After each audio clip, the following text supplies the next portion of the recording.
prince@gmail.com, so could be legit.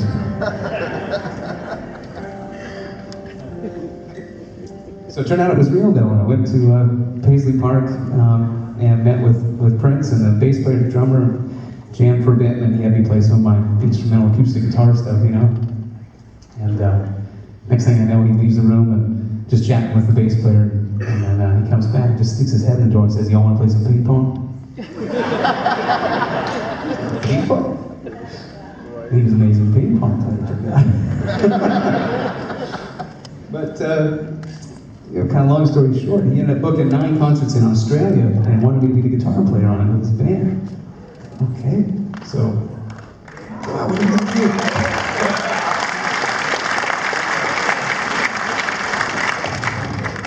Raspberry Beret, I don't know, what are we going to play, man? So he came up with this medley he wanted me to play on with the band, and so we got that all set up, and I'm like, all right, man, this is going to be crazy. And about a week before the tour, though, I get one more email, and it just says, "This is your outfit," in the subject line. There's like no prior discussion about having to wear an outfit, you know. Some sort of purple, like, leotard or something. What am I going to do? But he started out by saying he wanted me to start the show as well before the whole show kind of kicked off, and maybe I could start down by the front of the stage and play something kind of in a major key, kind of funky, get things started. So, okay, I think so. And then he said, "You're going to walk towards the center of the stage. Maybe you could change it up, give it mysterious, and go minor. Because as you go, your 50-foot silk cape is going to unfurl. We're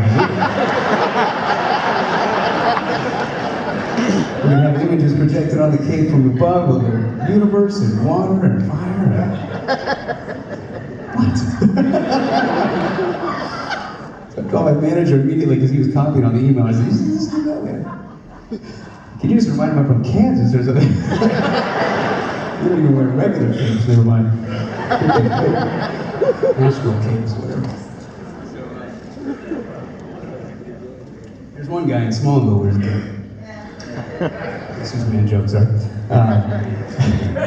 In any case, I was able to get out of wearing the cape. I just couldn't go through with it. But there was a beautiful model named Damaris, and she wore the cape, and they lifted me up in an elevator in the middle of the stage with laser beams and confetti, and she came down with the cape, and then we went down the elevator and the whole show kicked off. But it was crazy. I never would have guessed in a million years he'd know who I was. My sister was the biggest fan in the 80s, you know, and so I always heard his music, and just felt like it was a real honor to have that time with him. He was a brilliant musician, really, and wrote all those tunes, played all the instruments. Yeah, thanks for that.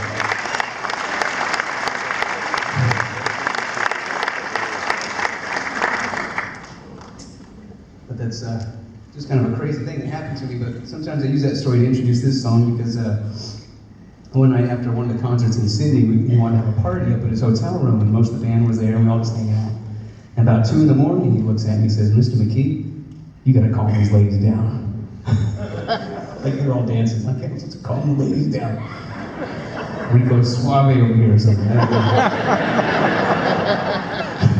So he asked me to get the guitar, and I just played a couple of acoustic things, you know. And after I played this one, he said, "That's the one I heard on the internet. Made me want to get hold of you." So this is the one that made that whole thing come together. This is another sort of more melodic tune. I don't bang around on guitar too much with this one, but one I dedicated to a friend of mine when his young daughter passed away sadly. She had this very unique name. I'd never heard it before, so I thought I'd use it for the title. This is called Rylin.